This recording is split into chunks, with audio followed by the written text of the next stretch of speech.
दोस्तों, मैं अनिल जोधपुर से आज आपका कहानी सुनाऊंगा। विश्व के अद्भुत खजाने खजाने खजाने।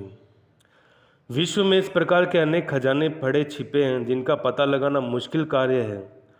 खजाने या तो समुद्र में, सागर में है या पृथ्वी के गर्भ में समा चुके हैं। प्रयत्न भी कुछ कम नहीं किए गए। ऐसी दुर्लभ खजानों की दास्तान हम आपको बता रहे हैं।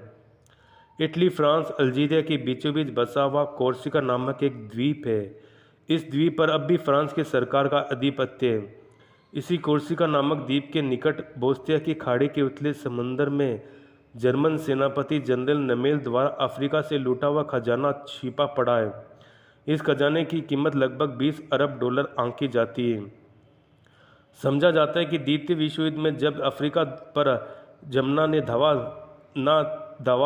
ना तो पहले वह काफ़ी कुछ आगे तक बढ़ता ही चला गया, किंतु जब मित्र ने उस पर प्रत्याक्रमण किए तो जर्मनी को यहाँ से पैर उखड़ गए।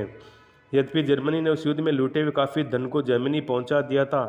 एक बार जल्दबाजी में जनरल रोमेल ने एक बड़ा स्टीमर भरकर रातों रात जर्मनी भेजा। यह घटना 17 सितंबर 43 की है। कप्तान के साथ हुज्जत में उसने अपने स्टीमर को यहीं पर डुबो दिया, जिससे स्टीमर का यह खजाना विपक्षी लोगों के हाथ न पड़ सके। स्टीमर के कप्तान ने स्वयं भी आत्महत्या कर ली, किंतु खजाने को मित्र राष्ट्रों के हाथों नहीं पड़ने दिया। अभी तक जनरल रोमेल के इस खजाने को ढूंढा नहीं जा सका है। कोर्सिका के निकट इस खजाने की तरह से ही द्वितीय महायुद्ध के दौरान प्रशांत महासागर के फिलिपाइन द्वीप समूह में अमेरिका की एक बड़ी मात्रा में संपत्ति जमा थी। ये संपत्ति कई जापानियों के हाथ न लग जाए इसलिए इसे डुबोने के लिए तुला हुआ था। लगभग 1 करोड़ रुपए के सरकारी खजाने के नाम तो जलाई कर ही नष्ट कर दिए। एक पनडुब्बी भरकर सोना, चांदी तथा अन्य मूल्यवान वस्तुएं अमेरिका भेजी जा चुकी थी। फिर भी कई करोड़ की संपत्ति अब भी जमा थी तथा अमेरिका तक पहुंचाने का अवसर भी निकल चुका था, क्योंकि जापान अब भी बराबर आक्रमण कर रहा था। अंततः यही फैसला किया गया कि संपत्ति को डुबो ही दिया जाना चाहिए। अतः सैन्य कमांडरों के फैसले के अनुसार 6 मई 1942 को रत्नों तथा सोने चांदी से भरी इन संदूकों को कवेली की खाड़ी में डुबो दिया गया। किसी भी प्रकार से उस खजाने को डुबो देने का सुराग जापानी को लग गया। अतः पकड़े हुए अमेरिकी गोताखोरों को लालच तथा डर दिखलाकर खजाना निकालने के लिए राजी किया गया। कुछ संदूक तो ज्यों के त्यों निकाल लिए गए, किंतु जब गोताखोरों को ये होश आया कि ये संपत्ति तो अमेरिका के विरुद्ध ही प्रयुक्त की जाएगी, तो उन्होंने इस बार बक्से को पेंदे खाली करा के निकालना शुरू किया। बाकी संपत्ति समुद्र में बिखरा दी गई। इस प्रकार न्यूयॉर्क के स्टैनली पब्लिकेशन की मेंस लाइज नामक विख्यात पत्रिका ने 66 में बंगाल की खाड़ी में अपार संपत्ति होने का उल्लेख किया। बंगाल की खाड़ी में संपत्ति होने संबंधी कल्पना मार्टिन ब्रेस्टन की थी।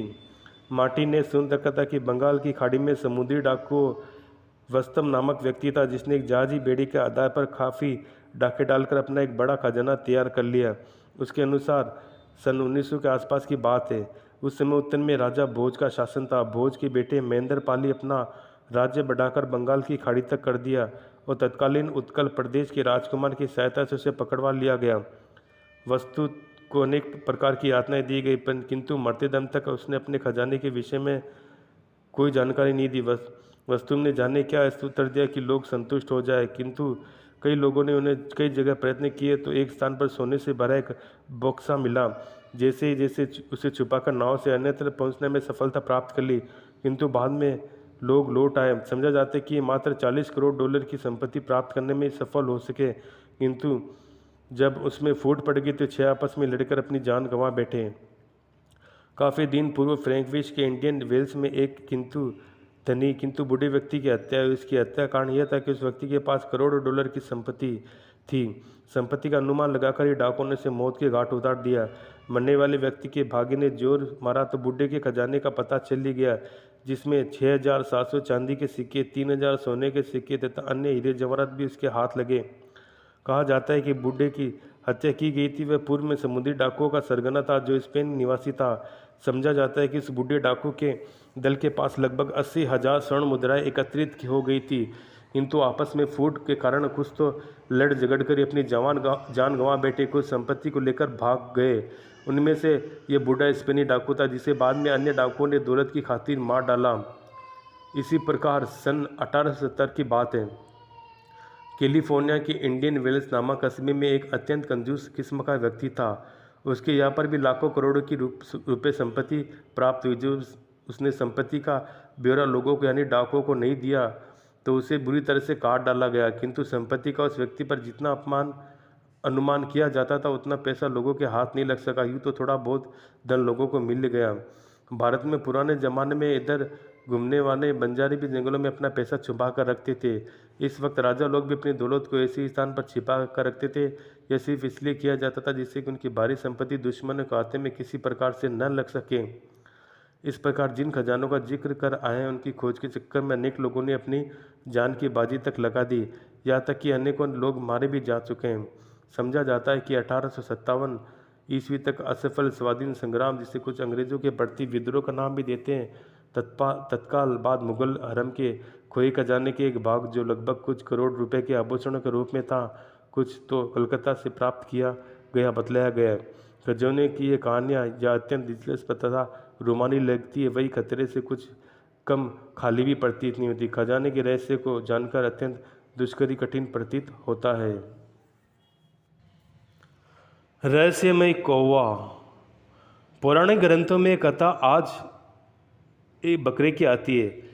कहानी इस प्रकार की, एक बकरा दौड़ता हुआ आया और आड़त की दुकान में बेवकूफ़ दाखिल होकर अनाज की ढेरी से अनाज चबाने लगा।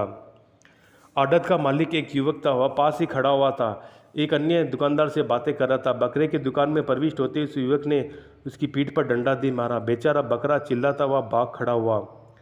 पास ही आदि शंकराचार्य अपने शिष्यों सहित बैठे थे, जो उस दृश्य को देखकर जोर जोर से हंसने लगे। उसका शिष्य उसके हंसने पर विस्मय प्रकट करने लगा। उसने अपने गुरुदेव से उसकी हंसी का कारण जानना चाहा। तब आदि शंकराचार्य ने बतलाया कि वत्स, जो बकरा अभी डंडा खाकर गया है वह इस आदत का मालिक था। उसने पुत्र की सुख सुविधाओं के लिए न जाने क्या क्या अनैतिक कार्य किए, किंतु वही पुत्र आज ईश्वर की कृपा से भ्रमित होकर उसे मार रहा है, इसलिए मुझे हंसी आ गई। शिष्य की जिज्ञासा शांत हो गई। बकरे की कथा बेशक पुरानी, किंतु क्या स्थिति भी पुरानी पड़ गई? तो आइए इस कथा को हम पुनर्जीवित करते हैं। फ्रेडरिक शेल्टर नामक एक जर्मन निवासी अमेरिका में जाकर बस गया। उसकी दादी का नाम था कैथरीन सोफिया विट। वह फ्रेडरिक से पूर्व 1871 में अमेरिका आकर बस गए। सोफिया ने अमेरिका के इंडियान राज्य के वुडवर्ड नामक गांव में कृषक के साथ पुनर्विवाह कर लिया। सोफिया के पति का एक मकान उसके खेतों के करीब ही था। उसका पति अक्सर वहीं पर रहा करता था। फ्रेडरिक किसी अन्य नगर में नौकरी करता था, किंतु वह अक्सर यहाँ पर आ जाया करता था। यह घटना अधिक पुरानी नहीं, 1925 की है, जब फ्रेडरिक वहाँ पर अपनी छुट्टियाँ व्यतीत करने आया था। एक दिन वह संदूक लेकर बाहर निकला। उसे वहाँ पर कोई जीव जंतु तो दिखलाई नहीं पड़ा, किंतु वहीं पर इस वृक्ष की चोटी पर बने घोंसले में कौवा अवश्य बैठा दिखाई दिया। आकर युवक ने उस बूढ़े कौवे पर निशाना साध लिया, किंतु अभी गोली छूटने वाली थी कि कौवे की दृष्टि फ्रेडरिक पर पड़ गई। सुबह बुरी तरह से काँव काँव करता चिल्लाने लगा। कौवे की फटफटाहट और काँव काँव की आवाज़ सुनकर फ्रेडरिक का चाचा दौड़ता हुआ आया और बंदूक की छुड़ता हुआ बोला, ये कौवा तुम्हारी दादी का पालतू, इसे कभी मत मानना। कौवा यद्यपि अधिकांश समय वृक्ष पर ही व्यतीत करता था, किंतु उसके रहस्य को कोई भी नहीं जानता था। जब वह 4-5 बार सोफिया से मिल नहीं लेता था, उसे चैन नहीं पड़ता था। इस समय सोफिया की उम्र लगभग 85 वर्ष रही होगी। फ्रेडरिक घर पर जाकर अपनी दादी से बातें करने लगा। तभी उसने खिड़की की तरफ पंखों की फड़फड़ाहट की आवाज़ सुनी। जैसे उसने सिर घुमाया, वही बूढ़ा कौवा दिखलाई दिया जिसके प्राण सोफिया के वर्तमान पति ने बचाए थे। वह सोफिया की गोद में आकर लुढ़क गया और बिल्कुल अबोध बालक की तरह लौटने लगा।